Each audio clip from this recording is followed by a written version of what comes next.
মাস ধরে জাটকা নিধন বন্ধ আমাদের এই মেঘনা নদীতে। বাংলাদেশে ৬টি অভয় আশ্রম আছে, তার মধ্যে আমাদের এই অঞ্চলে একটি। মতলব উত্তরের ৬০ নং থেকে চর আলেকজান্ডার পর্যন্ত প্রায় ৭০ থেকে ৮০ কিলোমিটার বিস্তৃত অভয় আশ্রম। এই অভয় আশ্রমে সর্বপ্রকার মাছ ধরাই ২ মাস নিষিদ্ধ। ১ মার্চ ২০২৫ থেকে শুরু হয় ৩০ এপ্রিল ২০২৫ আমাদের এই নিষেধাজ্ঞা বলবৎ থাকবে। তো আমরা অর্ধেকেরও বেশি সময় পার হয়ে গেছি। মাঝখানে আমাদের পবিত্র রমজান ছিল, রমজান, ঈদ সবকিছু পার হয়ে আজকে ৮ই এপ্রিল। খুব সম্ভবত আমি যদি ভুল না করি আমাদের আর ২২ দিন আছে। তো এতদিন যেহেতু আমরা কষ্ট করেছিলাম, আমরা আর ২২ দিন তো থাকতে পারবো না ইনশাল্লাহ। একটি বিষয়ে আপনাদের দাবির সাথে আমি একমত যে শুধুমাত্র চাল দেওয়া হয়, চালের পরিমাণটাও হয়তো আপ টু দ্য মার্ক না। শুধু চাল দিয়ে তো একটা ফ্যামিলি চলে না। জেলা প্রশাসক মহোদয় এ বিষয়ে যথেষ্ট অবগত আছেন, তিনি চেষ্টা করতেছেন। আমরা আশা করি হয়তো নিকট ভবিষ্যতে, যেহেতু এটা গভর্নমেন্টের একটা বাজেট থাকে, নিকট ভবিষ্যতে হয়তো চালের সাথে কিছু নগদ প্রণোদনা দেওয়ার ব্যবস্থা হবে, সরকারি পক্ষ থেকেই হবে। আমরা সম্মিলিতভাবে সেই আপনাদের সেই দাবির সাথে একমত। কিন্তু আমাদেরও কিছু দাবি আছে আপনাদের প্রতি। এখানে আমরা প্রশাসনের যারা আসছি, আমরা তো কেউ জাটকা ধরি না, আমরা কেউ ইলিশ ধরি না, অন্যান্য যে মাছগুলো আছে সেগুলো ধরি না, এগুলো আপনারাই ধরেন। মা ইলিশ যখন ডিম দিয়েছে, যদি তখন সব মা ইলিশ গুলো ধরে ফেলতেন, আজকে কি জাটকা পেতাম? আজকে যদি সব জাটকা গুলো আপনারা ধরে ফেলেন, আগামী দিনে কি আপনি কাঙ্ক্ষিত ইলিশ পাবেন? সারা পৃথিবী তাকিয়ে আছে, সারা পৃথিবীর বাঙালি জনগণ যারা, বাংলা ভাষাভাষী জনগণ যারা তাকিয়ে আছে, এদেশের জনগণ, এদেশের সবগুলো জেলার জনগণ তাকিয়ে আছে আমাদের দিকে, যে আমরা চাঁদপুর থেকে তাদের জন্য ইলিশ উৎপাদন করে ইলিশ প্রদান করব, ইলিশ প্রেরণ করব, তারা ইলিশের স্বাদ নেবেন। আপনারা কি এটা চান না? আপনারা যদি এটা চান তাহলে তো জাটকা ধরা বন্ধ করতে হবে। আপনারা আমাদের সহযোগিতা করবেন।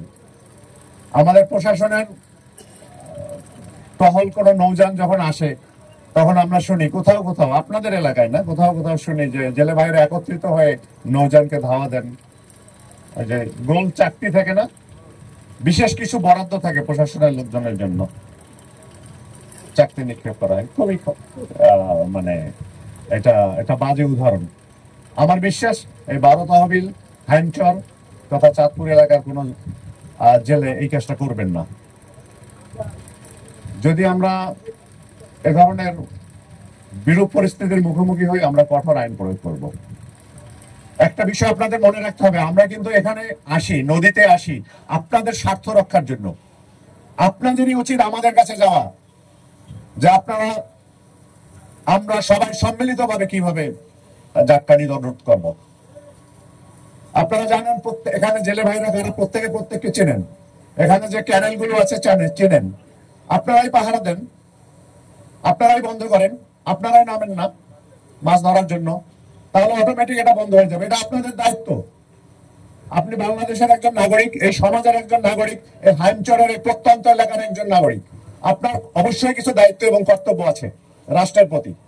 রাষ্ট্র যে আপনাকে হয়তো পূর্ণ সাপোর্ট দিতে পারতেছে না। আমাদের একটি গরিব দেশ, গরিব দেশের মধ্যে মানুষের যে পরিমাণ চাহিদা থাকে, রাষ্ট্র সেই পরিমাণ সাপ্লাই দিতে পারে না, এটা খুবই স্বাভাবিক।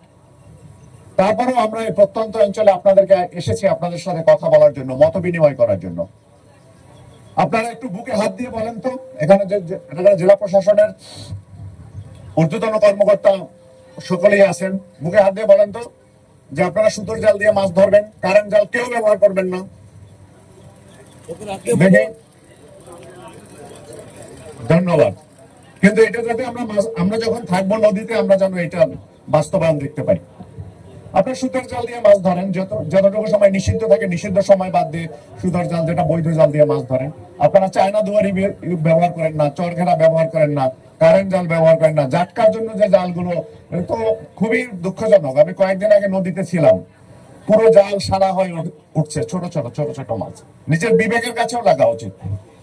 আপনি যদি এই মাছগুলো আজকে সব ধরে ফেলেন, আগামীতে ইলিশ পাবেন না। এক সময় আপনাকে পেশা পরিবর্তন করতে হবে, নদীতে মাছ থাকবে না, তখন আপনি কি করবেন? সুতরাং এটা আমাদের একটা জাতীয় স্বার্থ, সবাইকেই কাজ করতে হবে। আপনারা সবার আগে কাজ করবেন। কোন জেলে এখানে আইন অমান্য করতেছে আমাদের কাছে নাম দেন, আমরা ধরে নিয়ে যাব। আপনারা সম্মিলিতভাবে তাকে প্রতিহত করেন, তার ক্ষমতা নাই। আপনারা সাংবাদিক ভাইদের মাধ্যমে আমরা দেখতে পাই মাঝে মধ্যে যে আপনারা বাগানের মধ্যে, চরের মধ্যে বিভিন্ন জায়গায় জাটকা বিক্রি করেন। খুবই দুঃখজনক, কারণ যে জায়গাগুলোতে মূলত আড়তগুলো আমরা বন্ধ রেখেছি। আমরা তো বাগান পর্যন্ত পাহারা দেওয়া আমাদের পক্ষে সম্ভব হয় না। আর কোন বাগানে কখন আপনি ধরবেন সেটা তো আপনিই জানেন, কখন ঢুকবেন। আপনারাই আগে সচেতন হন। আমরা সর্বোচ্চ সময় আপনাদের পাশে থাকবো ইনশাল্লাহ। আর মাত্র 22টা দিন, 22টা দিন আমাদের সহযোগিতা করেন, কিন্তু 22 দিনের পরেও আপনারা কারেন্ট জাল ইউজ করেন না। কারেন্ট জাল ইউজ করলে আমাদের সর্বপ্রকার মাছের বংশই মানে এখান থেকে উৎখাত হয়ে যাবে। আমরা এদের একটা ব্র্যান্ডিং ডিস্ট্রিক্ট চাঁদপুর, ইলিশের বাড়ি, এটা যাতে আমরা গর্বের সাথে বলতে পারি। আমাদের কারোই বাড়ি কিন্তু চাঁদপুর না। আমরা এখানে মঞ্চে যারা আছি, আমাদের ম্যাক্সিমাম যারা এখানে চাকরি করতে আসছি, ম্যাক্সিমামই কিন্তু চাঁদপুরের বাইরে। কিন্তু আপনাদের চাঁদপুর সম্পদ মহান আল্লাহ তাআলা রাব্বুল আলামিন কর্তৃক প্রদত্ত এই সম্পদ, এই সম্পদকে ধরে রাখার দায়িত্ব আমাদের। আশা করি সবাই প্রশাসনকে সহযোগিতা করবেন। আমরা অবৈধ মাছ, অবৈধ জাল ব্যবহার থেকে বিরত থাকবো।